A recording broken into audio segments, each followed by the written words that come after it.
ಆಹಾರ ಅತಿ ಕಡಿಮೆ ಸಮಯದಲ್ಲಿ ವೈರಲ್ ಬ್ರ್ಯಾಂಡ್ ಆಗೋದಕ್ಕೆ ಈ 5 ಅಂಶಗಳೇ ಮುಖ್ಯವಾದ ಕಾರಣ. ನಾವು ಪ್ರಿಪೇರ್ ಮಾಡೋ ಫುಡ್ಗೆ ಯಾವುದೇ ಕಾರಣಕ್ಕೂ ಪ್ರಿಸರ್ವೇಟಿವ್ಸ್ ಯೂಸ್ ಮಾಡಲ್ಲ, ಟೇಸ್ಟಿಂಗ್ ಪೌಡ್ರ್ ಯೂಸ್ ಮಾಡಲ್ಲ. ಆಮೇಲೆ ಬಿರಿಯಾನಿಗೆ ಗ್ರೌಂಡ್ನಟ್ ಆಯಿಲ್, ಮಾಡೋ ಪ್ರತಿಯೊಂದು ಫ್ರೈಗೂ ನಾವು ರಿಫೈನ್ಡ್ ಆಯಿಲ್ ಯೂಸ್ ಮಾಡ್ತೀವಿ. ಬಿರಿಯಾನಿ ಮತ್ತು ಸ್ಟಾರ್ಟರ್ಸ್ನ ಪ್ರತಿ ಗಂಟೆಗೆ ಒಂದು ಸಾರಿ ಪ್ರಿಪೇರ್ ಮಾಡ್ತೀವಿ ವಿತ್ ಫ್ರೆಶ್ಲಿ ಗ್ರೈಂಡೆಡ್ ಮಸಾಲಾಸ್. ಇದರಿಂದ ನಿಮಗೆ ಒಳ್ಳೆ ಟೇಸ್ಟ್ ಬರುತ್ತೆ ಮತ್ತು ಫ್ರೆಶ್ ಆಗಿರುತ್ತೆ ಫುಡ್ಡೆಲ್ಲ. ಸೆಕೆಂಡ್ ಪಾಯಿಂಟ್ ಏನಂದರೆ, ನಾವು ಸ್ಟಾಫ್ನ ಅಪಾಯಿಂಟ್ಮೆಂಟ್ ಮಾಡ್ಕೋಬೇಕಾದ್ರೆ ಅವ್ರ ಸ್ಟೈಲ್ ಆಫ್ ಫುಡ್ ಪ್ರಿಪೇರ್ ಮಾಡೋಕ್ಕೆ ನಾವು ಅಲೋ ಮಾಡಲ್ಲ. ನಮ್ಮ ಸ್ಟೈಲ್ ಆಫ್ ಫುಡ್ನ ಪ್ರಿಪೇರ್ ಮಾಡೋಕ್ಕೆ 2 ರಿಂದ 3 ತಿಂಗಳು ಟ್ರೈನಿಂಗ್ ಕೊಟ್ಟು ಆಮೇಲೆ ಮೈನ್ ಸ್ಟ್ರೀಮ್ ರೆಸ್ಟೋರೆಂಟ್ಗೆ ಆಮೇಲೆ ಕರ್ಕೊಂಬರ್ತೀವಿ.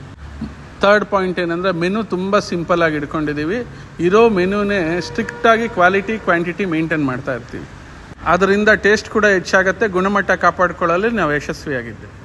ಫೋರ್ತ್ ಪಾಯಿಂಟ್ ಏನಂದರೆ, ನಾವು ಮೊದಲನ 20 ದಿನ ವಾಕಿನ್ ಕಸ್ಟಮರ್ಸ್ಗೆ ಪ್ರತಿಯೊಬ್ಬರಿಗೂ ಉಚಿತವಾಗಿ ಊಟ ಕೊಟ್ಟು ಅವ್ರು ಕೊಟ್ಟಿರೋ ಸಲಹೆ ತೊಗೊಂಡು ಪ್ರತಿಯೊಂದು ಸ್ಟ್ರಿಕ್ಟಾಗಿ ಫಾಲೋ ಮಾಡಿ ಅದೇ ಕಸ್ಟಮರ್ಸೇ ನಮಗೆ ಮಾರ್ಕೆಟಿಂಗ್ ಮಾಡಿ ಇವತ್ತು ನಾವು ಇಷ್ಟು ಫೇಮಸ್ ಆಗೋದಕ್ಕೆ ಕಾರಣ ಆಗಿದೆ.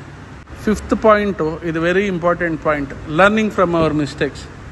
ಜೆನ್ಯೂನ್ ಕಸ್ಟಮರ್ ಫೀಡ್ಬ್ಯಾಕ್ನ ತೊಗೊತೀವಿ. ಆನ್ಲೈನ್ ಇರಲಿ ಆಫ್ಲೈನ್ ಇರಲಿ, ಅವ್ರು ಕೊಡೋ ಪ್ರತಿಯೊಂದು ರಿವ್ಯೂಸ್ನ ಸೀರಿಯಸ್ಸಾಗಿ ತೊಗೊಂಡು ರೆಕ್ಟಿಫೈ ಮಾಡ್ಕೊತಾ ಇದ್ದೀವಿ.